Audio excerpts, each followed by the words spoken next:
Start करते हैं। ये क्लास 8 के लेक्चर रिकॉर्ड कर रहे हैं, ठीक है। आज है सैटरडे। आज सैटरडे है और ये क्लास 8 के लेक्चर रिकॉर्ड किया जा रहा है। अच्छा, क्लास 8 में इससे पहले वाले दिन में मैंने क्लास 8 में क्या पढ़ाया था? इससे पहले वाले दिन में मैंने क्लास 8 में लाइट वाला जो पोर्शन है ना, मैंने वो कंप्लीट कर दिया है। जितना पोर्शन लाइट का क्लास 8 में रिक्वायर्ड था वो मैंने कंप्लीट कर दिया है। तो मेरे को कुछ स्टूडेंट्स ने सजेस्ट किया कि सर आप साउंड चैप्टर पढ़ा दो, साउंड चैप्टर ले लो। तो आज क्या करते हैं, साउंड चैप्टर ही स्टार्ट करते हैं। अब सबसे पहले अगर कोई तुमसे पूछेगा कि what do you know about sound, अगर आपसे किसी ने पूछा कि साउंड क्या है, तो सीधा बोल देना कि sound is a form of energy, ठीक है। साउंड क्या है? तो साउंड जो है, sound is a form of energy which helps us या which causes the sensation of hearing. जो साउंड है वो एक फॉर्म ऑफ एनर्जी है और ये करता क्या है वो, अगर ये साउंड नहीं होता तो हम एक दूसरे की आवाज नहीं सुन पाते। मतलब अभी जो मैं बोल रहा हूँ, जो आप सुन रहे हो, वो because of the sound wave जो ट्रैवल करके यहाँ से मेरे होम टाउन से ट्रैवल करके जो तुम्हारे घर तक जा रहा है साउंड वेव्स, वहां से तो एक्चुअल में साउंड वेव्स नहीं ट्रैवल हो रहा है, एक्चुअल में हम तो वीडियो अपलोड कर देंगे तो वो अलग तरह का वेव जाएगा। लेकिन जनरली क्या होता है, आप ये समझो कि जब आप एक कुछ डिस्टेंस से अपने फ्रेंड को जब आप शाउट करते हो, अपने फ्रेंड को जब बुलाते हो, तो वो आपका जो फ्रेंड है, अगर फ्रेंडशिप है तो वो रिस्पॉन्ड करता है। अगर वो फ्रेंडशिप में रिस्पॉन्ड कर रहा है मतलब डेफिनेटली उस तक वो इन्फॉर्मेशन पहुंची होगी, तभी उसने क्या किया था, रिस्पॉन्ड किया था। अब हमें क्या करना है, ये साउंड वेव होता क्या है, क्या बेसिक चाहिए होगा साउंड वेव समझने के लिए, ये सब हम आज क्या करते हैं, बात करते हैं।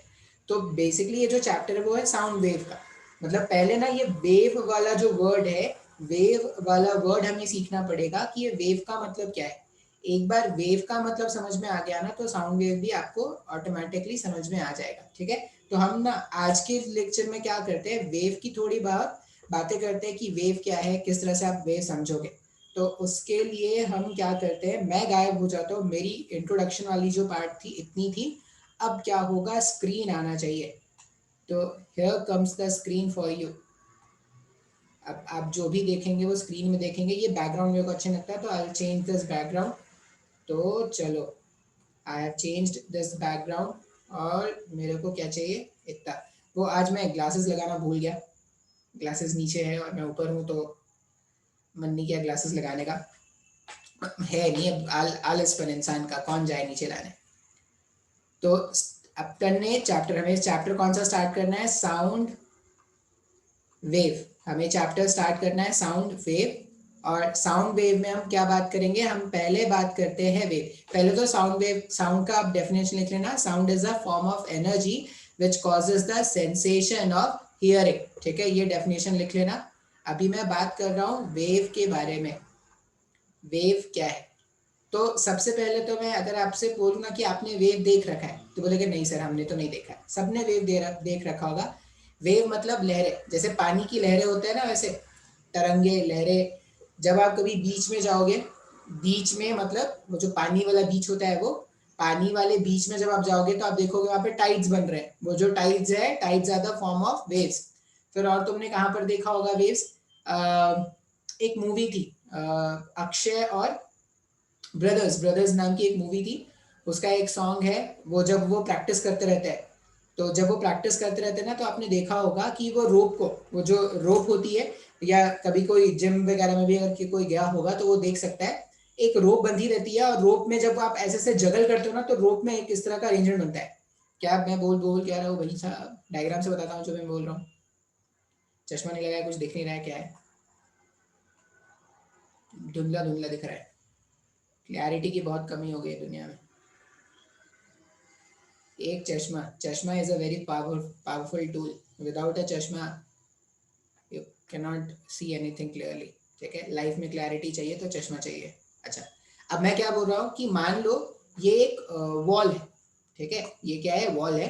मान लो आप अक्षय हो, एक अक्षय और एक सिद्धार्थ कपूर, सिद्धार्थ कपूर नाम है आई थिंक, वो थे, दो दो एक्टर थे।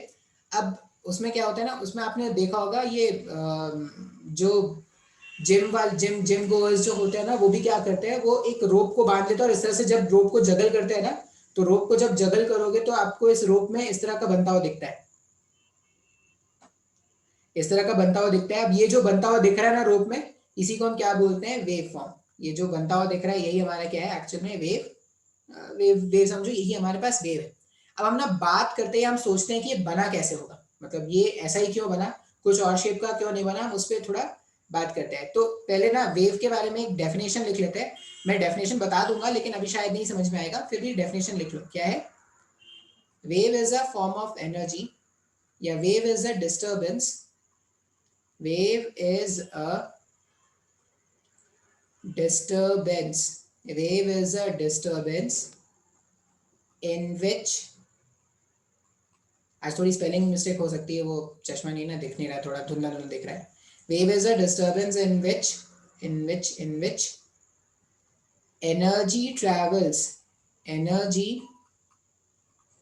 travels from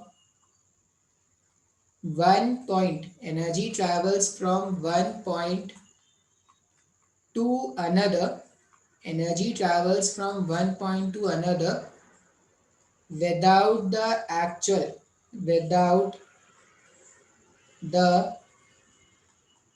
actual transfer without the actual transfer of matter।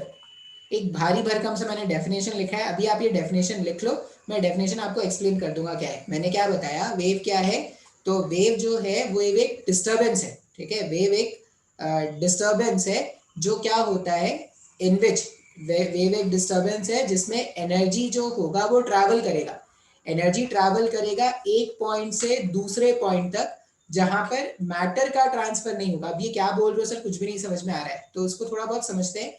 एक एग्जाम्पल पहले देखते हैं, तब इस वाले एग्जाम्पल पर आएंगे। जैसे तुमने देखा होगा पॉन्ड, पॉन्ड या रिवर, कहीं पर भी, रिवर नहीं, रिवर तो फ्लो करती है, पॉन्ड, अगर कभी आप पॉन्ड चले जाओगे तो पॉन्ड में पानी क्या है, ठहरा हुआ, ठहरे हुए पानी में। सपोज पॉन्ड है, ये पॉन्ड का मैं सिर्फ सरफेस बनाऊंगा, ठीक है।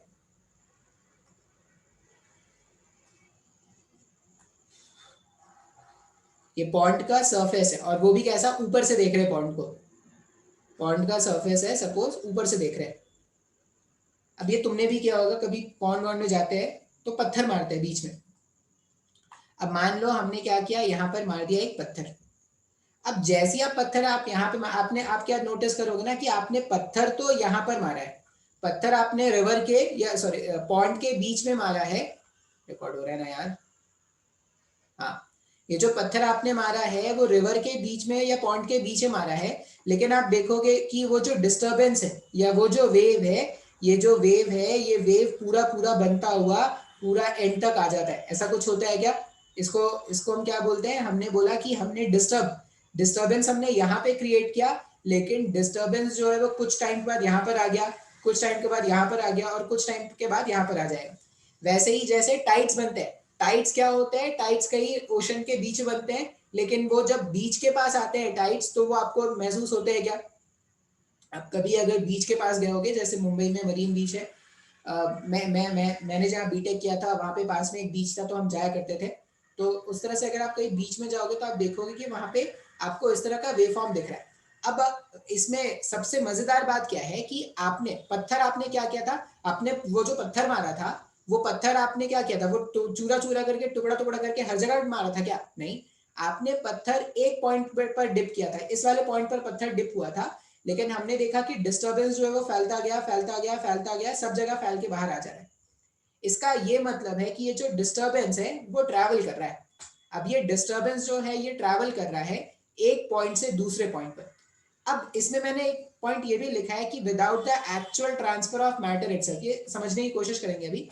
आप कभी नोटिस करना, जब आप अगर अगली बार कभी पॉन्ड जाओ ना, तो आप नोटिस करना कि जो पत्ते वत्ते गिरे होते हैं ना, यहाँ पे पॉन्ड में जो पत्ते वत्ते गिरे होते हैं, आप जब पत्थर मारते हो ना, तो पॉन्ड, वो जो पत्ते हैं वो मूव करके आपके तक नहीं आते, वो वहीं पे रह जाते हैं। जैसे मान लो मैंने बोला कि ये पत्ता है, ये एक पत्ता है। अब जैसे आपने पत्थर मारा ना, ये पत्ता क्या करेगा, पत्ता ऐसे ऊपर नीचे होगा जरूर, मतलब वो रिवर के टाइड के साथ ऐसे ऊपर नीचे जरूर होगा, लेकिन वो अपने पोजीशन से शिफ्ट नहीं होगा। मतलब आप देखना, पानी जो है वो डिस्टर्बेंस जो है वो बाहर तक आ गई है, लेकिन ये जो पत्ता है वो यहीं पे रहता है। नोटिस करना, नोटिस करने की चीज है। अगर ये नोटिस कर पाओगे तो आपको वेव का जो डेफिनेशन है वो पूरी अच्छी तरह से समझ में आएगा। क्या कि वेव क्या है भाई साहब, तो वेव एक डिस्टर्बेंस है जो क्या करता है, अपने साथ एनर्जी लेके जाता है, एनर्जी एक पॉइंट से दूसरे पॉइंट लेके जाएगा without the actual transfer of matter. ये अभी ये जो डेफिनेशन का जो लास्ट वाला पॉइंट है अभी थोड़ा टाइम के बाद समझ में आपको आ जाएगा। ये मैंने एक एग्जाम्पल के साथ आपको समझाने की कोशिश की थी। अच्छा, और एक एग्जाम्पल देखते हैं। और एक एग्जाम्पल क्या है, ये जो जगलिंग वाला जो मैंने आपको एग्जाम्पल बताया था, मान लो ये हमारे पास वॉल है इस तरह से, और इस वॉल से बांध देते हैं एक रोप। ये मैंने बांध दिया रोप, ठीक है। अब ये जो रोप है ना, रोप में कितने पॉइंट होंगे, लाखों करोड़ों इन्फिनाइट नंबर ऑफ पॉइंट्स हैं। उनमें से ना कुछ पॉइंट्स को मैं मार्क कर दे रहा हूं ऐसे, पॉइंट 1 2 3 4 5 6 7 8 एंड सो ऑन। मैंने कुछ पॉइंट्स को क्या कर दिया, मार्क कर दिया। अब ये जो पॉइंट्स हैं, सपोज इनके नाम दे देता हूं, 1 2 3 4 5 6 7 8, ठीक है। एरोबिक्स नहीं करा रहा मैं तुमको। 1 2 3 4 5 6 7 8, मैंने इस तरह से 8 पॉइंट्स मार्क कर दिए। अब ये जो पॉइंट 1 है ना, इस पॉइंट 1 को क्या करते हैं मैनुअली, ये जो पॉइंट 1 है इस पॉइंट 1 को मैनुअली पकड़ के ऐसे ऊपर ले जाते। जैसे वो जो हीरो है वो जब रोप में जगलिंग करता था तो एक एंड को रोप में पकड़ के वो ऐसे ऊपर ले जा रहा है, फिर नीचे ले जा रहा है, ऊपर ले जा रहा है, नीचे ले जा रहा है एंड सो ऑन। तो उसी तरह से 1 वाला जो मेरे पास एंड है ना उसको ऊपर ले जाते हैं, ठीक है। अब 1 वाले एंड को अगर मैं ऊपर ले जाऊं तो मान लो किसी इंस्टेंट ऑफ टाइम पर जो 1 पार्टिकल है वो यहां पर आ गया, 1 वाला यहां पर आ गया। अब जैसे ही 1 वाला ऊपर आएगा ना, सेकंड वाला भी क्या करेगा, 1 और 2 जो एक दूसरे से कनेक्टेड है, अगर आप 1 को ऊपर ले जाओगे तो सेकंड वाला क्या बोलेगा, मैंने भी जाना है, मैंने भी जाना है। सेकंड वाला बोलेगा मेरे को भी ले चलो। क्यों, जैसे ही 1 वाला जब ऊपर जाना स्टार्ट करेगा सेकंड वाला पार्टिकल बोलेगा भाई मेरे को भी ले चलो, मेरे को भी जाना है। तो मान लो इस इंस्टेंट पे अगर आप देखोगे तो वो जो धागा है ना, इस इंस्टेंट पे मान लो 1 वाला जो पॉइंट है वो यहाँ कहीं पे पहुंच गया, जो धागा है धागा कुछ इस तरह का दिखेगा क्या, कोशिश करेंगे नोटिस करने की। अभी जो 1 वाला पॉइंट है वो सिर्फ ऊपर आ गया, 1 वाला पॉइंट ऊपर आ गया और 2 की टेंडेंसी ऊपर आने की है। अभी ऊपर आया नहीं है, 2 की टेंडेंसी ऊपर आने की है, ठीक है। अच्छा, आप चाहो तो देखो मैं बहुत सारे डायग्राम बनाऊंगा, समझाना है, ठीक है। आप चाहो तो साथ साथ डायग्राम बना सकते हो, नहीं तो आप फाइनल रिजल्ट समझ लोगे तो वो भी काफी है। अच्छा, फिर क्या होगा, मान लो मैंने बोला कि ये जो पॉइंट 1 था मेरे पास, ये पॉइंट 1 जो था अभी यहाँ पे था ना, ये अभी मूव करके मान लो यहाँ कहीं पर आ गया। जो पॉइंट 1 था वो मूव करके यहाँ पर आ गया, पॉइंट 2 यहाँ कहीं पर आ गया, पॉइंट 2 ऊपर आ गया, पॉइंट 1 ऊपर चला तो उसके साथ 2 भी आ जाएगा। अब पॉइंट 3 बोल रहा है कि मेरे को भी ले चलो, जैसे ही पॉइंट 2 ऊपर चला गया पॉइंट 3 बोल रहा है कि मेरे को भी ले चलो, ठीक है। इस टाइम पर अगर तुम थ्रेड को देखोगे तो थ्रेड तुमको ऐसा कुछ दिखेगा, कुछ इस तरह के स्ट्रक्चर का दिखेगा। बात समझ में आ रहा है क्या, जो थ्रेड है वो अभी कुछ इस तरह के स्ट्रक्चर का दिख रहा है, ठीक है सर। अभी अभी चीजें नहीं क्लियर होंगी, अभी धीरे धीरे देखते जाओ समझ में आना स्टार्ट हो जाएगा। अच्छा, अब मैं क्या बोलता हूँ ना, ये जो 1 जो मैंने ऊपर लाया था ना उसको वापस से नीचे ले जाते हैं। 1 जो मैं ऊपर लेके आया था इसको मैं वापस से नीचे ले जाता हूँ। 1 को मैं नीचे ले जा रहा हूँ लेकिन 2 की टेंडेंसी तो अभी भी ऊपर जाने की थी ना। जैसे मैं ऊपर ले जाके जब 1 को नीचे ला रहा हूँ तो 2 की टेंडेंसी तो अभी भी ऊपर जाने की थी। तो ये जो 2 वाला पार्टिकल है वो इस वाले पॉइंट से उठ के यहाँ पे आ जाएगा, और थर्ड वाला पार्टिकल सेकंड वाले पार्टिकल के पोजीशन पर आ जाएगा। अब जैसे ही थर्ड वाला पार्टिकल सेकंड वाले पार्टिकल के पोजीशन पर आ गया, फोर्थ वाला पार्टिकल बोलेगा मैंने भी जाना है, मेरे को भी ले चलो भाई साहब। तो इस टाइम पर अगर आप देखोगे तो इस टाइम पे देखो डायग्राम ऐसा है, फर्स्ट वाला पार्टिकल इधर है, सेकंड वाला पार्टिकल इधर है। अब सबको ज्वाइन करोगे ना तो कुछ तो इस तरह का डायग्राम बनेगा, कुछ तो इस तरह का डायग्राम बनेगा। आई होप ये आपको समझ में आ रहा हो। अच्छा, नेक्स्ट इंस्टेंट पे देखते हैं। अब नेक्स्ट इंस्टेंट पे अगर देखोगे तो देखो जो फर्स्ट वाला पार्टिकल है वो वापस से अपने जहां से वो उसने स्टार्ट किया था वहां पे आ गया। तो फर्स्ट वाला पार्टिकल वापस से यहाँ पे आ गया, जो फर्स्ट वाला पार्टिकल है वो यहाँ पे आ गया। टू वाला अब देखो जहां पे पहले 1 था वहां पे 2 आ जाएगा, तो जो 2 वाला पार्टिकल है वो आ जाएगा 1 वाले के प्लेस में, और थर्ड वाला पार्टिकल चला जाएगा 2 वाले के प्लेस में, और फोर्थ वाला पार्टिकल क्या हो जाएगा, फोर्थ वाला पार्टिकल थर्ड वाले के प्लेस में आ जाएगा। फिफ्थ वाला पार्टिकल अब बोलेगा कि मेरे को भी ले चलो। अब अगर धागे को देखोगे तो धागा अब तुमको ऐसा दिखेगा। बात समझ में आ रहा है क्या। अच्छा, नेक्स्ट वाला स्टेप देखते हैं। अब पार्टिकल वन सपोज मैं सोच रहा हूं, अब ये पार्टिकल वन मान लो नीचे चला गया, यहाँ पे आ गया, पार्टिकल वन यहाँ पे आ गया, तो जहां पे पहले पार्टिकल वन था, पार्टिकल टू अब उसका पोजीशन ले लेगा, पार्टिकल टू यहाँ पर आ जाएगा, पार्टिकल थ्री जो है वो टू का पोजीशन ले लेगा, और पार्टिकल फोर जो है वो इसका पोजीशन ले लेगा। तो जो भी मेरे पास पुरानी पुरानी बातें थे, पुरानी पुरानी बातों को हटाते जाएंगे। अब अगर आप डायग्राम देखोगे ना, तो देखो डायग्राम आपको ऐसा दिखेगा। अच्छा, ये फिफ्थ वाला पार्टिकल ऊपर आ जाएगा और सिक्स्थ वाला पार्टिकल बोलेगा मेरे को भी जाना है। अब अगर तुम पूरा इसको जब कंटिन्यू करते जाओगे ना, तो तुम खुद देखोगे, जब ये पूरा कंटिन्यू करते जाओगे तो तुम खुद देखोगे कि तुम्हारे पास फाइनली, अब ये सब हुआ बहुत जल्दी है, ये सब हुआ बहुत जल्दी है, एकदम फ्रैक्शन ऑफ सेकंड में, एकदम फ्रैक्शन ऑफ सेकंड में हो गया है। लेकिन जब फाइनली आप देखोगे ना, तो आपको इस तरह का स्ट्रक्चर भाग्य में बनता हुआ। अब ये जो स्ट्रक्चर बन के गया ना, इसी को हम क्या बोलते हैं, वेव। बात समझ में आया वेव क्या है? अच्छा, अब कुछ बातें जो यहाँ पर इंपॉर्टेंट है, जो नोटिस करने की मजेदार है। अगर आप देखोगे तो पार्टिकल वन उठ के कभी आगे चला गया क्या?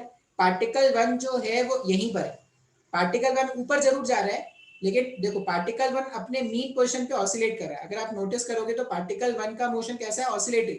पार्टिकल वन पहले ऊपर गया, फिर नीचे आया, फिर नीचे गया, फिर ऊपर चला गया। पार्टिकल टू का मोशन कैसा है, ऑसिलेटरी। पार्टिकल थ्री का मोशन कैसा है, ऑसिलेटरी। पार्टिकल वन मूव करके आगे चला गया क्या? नहीं। अगर पार्टिकल वन मूव करके आगे चला गया होता, तो वो जो रोप था, वो रोप का लेंथ छोटा हो जाता ना। रोप का लेंथ छोटा तो हुआ नहीं। ऐसा तो नहीं होता ना कि अब जब आप जगल करना स्टार्ट करो, रोप छोटा होता जा रहा है, छोटा होता जा रहा है, फाइनली जहां से आपने रोप कनेक्टेड वहां पे पहुंच जाता है। ऐसा तो होता नहीं है। इसका मतलब हमने ये देखा कि जो पार्टिकल है, सबसे पहले मोशन किस में स्टार्ट था, फर्स्ट वाले में। फर्स्ट वाले पार्टिकल ने सेकंड वाले पार्टिकल को मोशन दिया, सेकंड वाले पार्टिकल ने थर्ड वाले पार्टिकल को मोशन दिया, थर्ड वाले ने फोर्थ वाले को, फोर्थ वाले ने फिफ्थ वाले को, एंड सो ऑन। मतलब हमने देखा कि डिस्टर्बेंस, जो जो भी डिस्टर्बेंस था, वो सिर्फ पार्टिकल वन को दिया गया था। पार्टिकल वन से डिस्टर्बेंस पार्टिकल टू को मिला, पार्टिकल टू से डिस्टर्बेंस पार्टिकल थ्री को मिला, पार्टिकल थ्री से डिस्टर्बेंस, एंड सो ऑन। इस तरह से डिस्टर्बेंस बढ़ता गया क्या? तो हमने जो डेफिनेशन लिखा था, शायद अब वो समझ में आना स्टार्ट हो जाए। Wave is a disturbance, wave is a disturbance in which energy travels from one point to another, energy travels from one point to another without the actual transfer,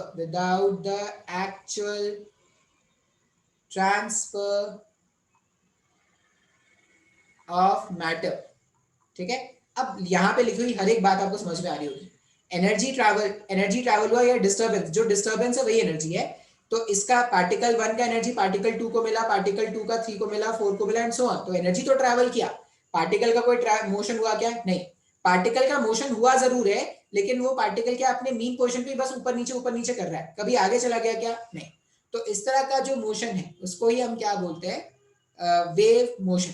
बात समझ में आया है क्या? बिल्कुल। अच्छा, अब ना वेव को हम क्या करते हैं, क्लासिफाई करना सीखते हैं। वेव का डेफिनेशन मैंने बता दिया कि वेव होता क्या है। अब तुमने ना वेव बहुत देखे होंगे, साउंड वेव, लाइट वेव, नहीं साउंड वेव तो नहीं देखा, साउंड वेव नहीं देखा होगा, लाइट वेव भी नहीं देखा होगा। तुमने वेव कौन कौन से देखे हैं? वेव ऑन अ स्ट्रिंग, ये जो वेव ऑन अ स्ट्रिंग है ये तुमने देखा है। वो जो वाटर का वेव होता है वो तुमने देखा है, टाइप्स तुमने देखा होगा। फिर और वेव कहाँ देखा है? वो एक स्लिंगी आती है, खेलने की एक स्लिंगी आती है, स्लिंगी में आप वेव बना सकते हो। पता नहीं आपने देखा है कि नहीं, यूट्यूब में सर्च करना स्लिंगी, स्लिंगी में वेव कैसे जनरेट करना होता है, वो उस तरह से आपको दिखाते हैं। अच्छा, अब टाइप्स ऑफ वेव्स के बारे में बात करते हैं। Types of waves, types of waves का मतलब हो गया कि मैं वेव्स को क्या करने वाला हूँ, क्लासिफाई करने वाला हूँ। तो बेसिकली हम क्या करते हैं ना, क्लासिफिकेशन करते हैं डिपेंडिंग ऑन द, पहले तो करते हैं classification of waves, classification of waves depending on the requirement, depending on the requirement of medium, depending on the requirement of classification of wave, depending on the requirement of medium, medium of propagation. अच्छा, ये propagation word क्या है? Wave के चलने को propagation बोलते हैं। जब वेव चलती है ना, उसे बोलते हैं प्रोपगेशन। तो classification of wave depending on the requirement of medium of propagation. जैसे क्या है ना, मैं आपको दो एग्जांपल देता हूँ। एक मैं आपको एग्जांपल दे रहा हूँ साउंड का, बोले सर साउंड तो भी आता नहीं, थोड़ा बहुत साउंड तो आता है। और एक एग्जांपल मैं आपको देता हूँ लाइट का। अब मैं अगर बोलूँ कि जो रूम है, ठीक है, जो क्लासरूम है, क्लासरूम में जब नॉर्मल जब क्लासरूम चलती थी, तुम्हारी टीचर्स जब कुछ बोलती थी, ठीक है, नो डाउट वो बेकार चीजें ही बोलती होंगी, लेकिन कुछ ना कुछ तो बोलती थी। जब तुम्हारी टीचर्स कुछ बोलती थी तो तुम सुनते थे ना, तुम सुन पाते थे। अब क्यों सुन पाते थे? तुम्हारी टीचर्स क्या करती थी? वेव जनरेट करती थी, साउंड वेव। वो यहाँ पे होता है ना, लैरिंग्स, वोकल कॉर्ड, ये सब होता है। वो क्या करते हैं? साउंड वेव जनरेट करते हैं। अब वो जब साउंड वेव एयर में आते हैं तो एयर क्या करता है? वाइब्रेट करना स्टार्ट करता है। एयर में ऐसे ऐसे वाइब्रेशन होता है, एयर वाइब्रेट करता है। अब वो एयर का जो वाइब्रेशन है वो आपके ईयर्स तक जाता है। आपके ईयर के अंदर एक ईयर ड्रम होता है, ये सब हम बात करेंगे। आपके ईयर के अंदर एक ईयर ड्रम होता है, वो ईयर ड्रम वाइब्रेट करता है। अब ईयर ड्रम जिस तरह से वाइब्रेट करता है, वो ब्रेन तक वो सिग्नल जाता है, फिर ब्रेन बताता है कि हाँ, किसी ने कुछ तो बोला है। तो साउंड एक ऐसा वेव है जिसको ट्रैवल करने के लिए मीडियम चाहिए। अब तुम इमेजिन करो कि पूरा रूम जो है वो वैक्यूम है, कुछ भी नहीं है, पूरा रूम खाली, एकदम रूम खाली कर दिया मैंने। अब अगर रूम खाली हो गया, एयर भी नहीं है, तो जब तक वाइब्रेशन होगा नहीं, साउंड वेव ट्रैवल कर पाएगा क्या? नहीं। साउंड को ट्रैवल करने के लिए एयर का वाइब्रेशन चाहिए था। अगर एयर नहीं होगा तो साउंड वेव, देखो, या तो एयर होना चाहिए, या वाटर होना चाहिए, या कोई भी मीडियम होना चाहिए। तो साउंड वेव एक ऐसा वेव है जिसको ट्रैवल करने के लिए मीडियम की रिक्वायरमेंट है। अगर मीडियम नहीं है तो साउंड वेव भी नहीं होगा। ये इसमें एक एक्सपेरिमेंट है एनसीईआरटी बुक में, मैं आपको बताता हूँ कैसा एक्सपेरिमेंट है। पहले मैं आपको लाइट के बारे में बता देता हूँ। अच्छा, लाइट का मेन सोर्स जो हमारे अर्थ में है वो क्या है? सन है ना। अच्छा, सन और अर्थ के बीच में कोई मीडियम है क्या? नहीं सर, सन और अर्थ के बीच में कोई मीडियम नहीं। फिर भी लाइट का जो वेव है वो सन से निकलकर अर्थ तक आ जाता है क्या? अच्छा, इसका मतलब मैं दो तरह के वेव्स देख रहा हूं। एक तो sound wave, a medium is required, a medium is required for the propagation, for the propagation of wave, ठीक है। a medium is required for the propagation of wave। दूसरा टाइप का वेव जो है, no medium is required, no medium is required for the propagation, for the propagation of wave, ठीक है। अब ऐसे वेव्स जिनको मीडियम चाहिए होता है प्रोपगेशन के लिए, उस तरह के वेव्स को हम बोलते हैं मैकेनिकल वेव। ऐसे वेव्स जिनको एक मीडियम की रिक्वायरमेंट होगी प्रोपगेशन के लिए, उसको हम क्या बोलेंगे? Mechanical wave. और ऐसे वेव जिनको कोई मीडियम नहीं चाहिए, उनको हम क्या बोलेंगे? नॉन मैकेनिकल वेव, ठीक है। तो on the basis of, depending on the requirement of medium, दो तरह के वेव्स हैं। एक है मैकेनिकल वेव, दूसरा है non mechanical wave. Mechanical wave का मतलब है ऐसा कोई वेव जिसको एक मीडियम की रिक्वायरमेंट है प्रोपगेशन के लिए, उस तरह के वेव को बोलते हैं mechanical wave. Non mechanical wave क्या है? नॉन मैकेनिकल वेव्स ऐसे वेव्स हैं जिनको कोई मीडियम की रिक्वायरमेंट नहीं है। अब मैकेनिकल वेव का बेस्ट एग्जांपल है साउंड, और नॉन मैकेनिकल वेव का बेस्ट एग्जांपल है लाइट। एक एक्सपेरिमेंट कराया जा सकता है यहाँ पर, आप अपने घर में हो सके तो, मुश्किल होगा लेकिन देखते हैं, ट्राई कर सकते हो नहीं, अगर कोई कर पा सकता है तो देखना। क्या लेते हैं? एक ग्लास का कंटेनर लेते हैं, ग्लास का या प्लास्टिक का, ठीक है।